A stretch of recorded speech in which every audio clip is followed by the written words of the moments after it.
तर आज सकाळ सकाळच आबिरने माझ्या काळजाचा ठोका चुकवला की तर आजच्या दिवसाची सुरुवात झाली होती सकाळी 5 वाजल्यापासून. कारण आज आहे गुरुवार. गुरुवारचं मी लवकरच उठते कारण मला केसांना तेल वगैरे लावायचं असतं. नंतर फरशी वगैरे पुसायची होती आणि घर सगळं क्लीन करूनच रात्री ठेवते. तरी पण मी सकाळी डबल क्लीन करते आणि थोडंसं एक्सरसाइज वगैरे केलं कारण एक्सरसाइज मी रोजच करते, पण आज खूप जास्त भारी वाटत होतं, एकदम फ्रेश फ्रेश. नंतर म्हणलं अबीर उठायच्या आधी आंघोळ वगैरे करून घ्यावी, तर तो उठूनच बसला होता. मग त्याला पण आंघोळ वगैरे घातली, मी पण कपडे वगैरे धुवून आंघोळ केली. नंतर आम्ही आवरून फुलं आणण्यासाठी खाली गेलो होतो. तर फुलं आणायसाठी आम्हाला खूप दूर तर काही जायचं नव्हतं, तिथेच बिल्डिंगच्या खालीच भेटतात. आता तिथे गेल्यासंग मला एक गजरा दिसला. आता गजरा दिसलाय म्हणल्यावर घ्यावा तर लागणारच होता. मग काही गजरा वगैरे घेतला आणि सगळी फुलं वगैरे घेऊन आम्ही वरती गेलो.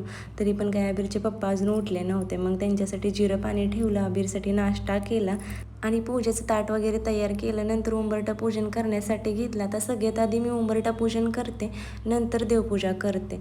आणि अबीरच्या पप्पांना मी रात्री सांगितलं होतं की माझ्याकडे आता ट्रायपॉड नाही म्हणल्यावर तुम्ही माझं काही शूट घ्यायचे, तर ते पण हो म्हटले होते. त्यांना मग मी उठवलं. नंतर देवपूजा करताना शूट वगैरे घेतलं, देवपूजा झाली, तुळशीला पाणी वगैरे दिलं. आता तशी तर माझ्याजवळ 2च रुपये आहेत, पण मी काळजी घेते त्यांची.